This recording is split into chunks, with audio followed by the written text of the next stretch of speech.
Well, reports have come out that the Obama administration is poised to take up a Bush-era program to equip intercontinental ballistic missiles with conventional warheads. Prompt Global Strike, as the plan is called, was rejected by the U.S. Congress time and time again during the Bush administration because of the fear that these missiles, which look exactly like a nuclear missile, could prompt another world war. Now, the fear being that while the missile flies over the airspace of another country, they could mistake it for a nuclear attack. Kind of ironic, because the original concept of creating a missile that could travel across the world in 60 minutes and hit a very precise target was born of the idea of reducing a reliance on nuclear weapons. But this plan has more critics than it does supporters. Now, earlier I spoke with Dr. Robert Farley, an assistant professor for the Patterson School of Diplomacy and International Commerce at the University of Kentucky. And I asked him why he thought Obama would want to revive this plan.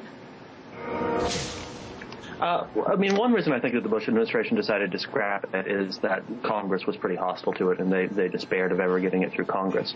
I also think, and this seems to come through in a lot of the arguments that people are making, that the Obama administration thinks that this will work well with its goal of reducing nuclear weapons overall, so that in the future, if, say, North Korea is about to launch a missile, then one of these could be fired at North Korea rather than a actual nuclear warhead fired at North Korea.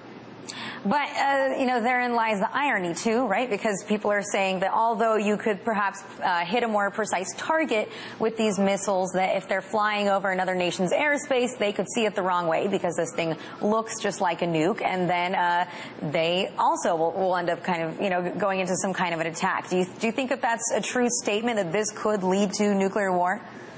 Well, yeah, you hit right on the problem there, that almost all of the ways that we have for delivering these things, way back in the Cold War, there was a premium on speed because the entire nation could be annihilated in half an hour. And so all of the countries had to develop super fast ways of retaliating. And essentially what this does is it takes advantage of those super fast ways of retaliating. The unfortunate part is that even though these are really small warheads designed for really small targets, that they look pretty much like what a nuclear warhead would look like if it came out of a submarine or if it came out of a land-launched silo or a land-based silo. And that's what I want to ask you also. The Obama administration's plan differs from the Bush administration's plan in that they've scrapped the idea of using subs and now they want to put them on land. Does that really make a difference at all? Well, potentially it might make a difference. The problem with subs, even though subs are fast and they're often very close to their targets, so the entire process goes a little bit faster, is that Russians can't be on board the subs to inspect them regularly, or presumably can't. And the Americans can also say, well, we will have this site. It will only fire these kinds of missiles that are not targeted at Russia or China or whomever. And you can come and check out that there are no nuclear warheads on site. And if you ever detect a launch coming from this site, it is not going towards you. It is, in fact, going towards Osama bin Laden or North Korea or somewhere else. And that is a little bit safer, although I don't expect that it will fully alleviate the concerns from Moscow or Beijing or any of the other nuclear powers that this could be a potential first strike weapon. Now, let's say that they do indeed get the technology in place and eventually they will have this missile that can reach anywhere in the world in 60 minutes. This missile relies on very precise intelligence. You have to know the exact area that you want to hit. But the reason we use long-range missiles is because we don't have people in that area. So do we really have the proper intelligence to use these tools? Well, sometimes we do, and in fact, even more than 60 minutes, these things are supposed to be able to fire and then hit in 30 minutes. And if they're done properly, then it's possible they can hit a target even in less than 30 minutes. And it turns out that sometimes we do have this kind of intelligence. And I think the reason why people in the Pentagon are so serious about getting this weapon is that back in the 1990s, when we tried to kill Osama bin Laden, we had good intelligence as to where he was. And we fired Tomahawk cruise missiles, and the missiles took 2 hours to get there. And, of course, by the time the missiles got there, Osama bin Laden had moved on. And so the hope is that these kinds of warheads will allow us to take advantage of that kind of intelligence.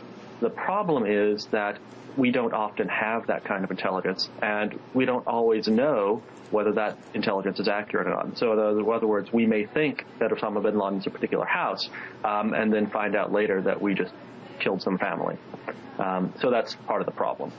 Yeah. Oops. I think intelligence definitely plays a key role there. But one last question also.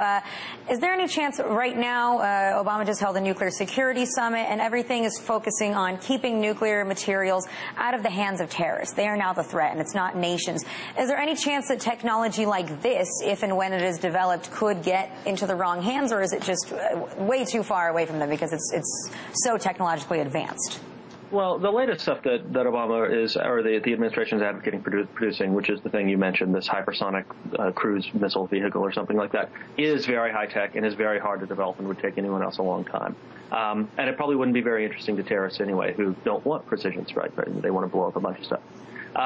The earlier technology, like just a ballistic missile launched from a submarine, is well within the capability of any country that already has ballistic missiles. So Russia could develop this kind of weapon tomorrow and deploy it tomorrow just by taking the nuclear warheads off of their submarine-launched ballistic missiles and putting conventional warheads on them. All you need is a good guidance system, which a lot of people have, and the missiles themselves. So it is a technology that could proliferate. All right, Dr. Fowley, I want to thank you very much for your analysis here on the Obama administration reviving a Bush-era plan. All right, thank you.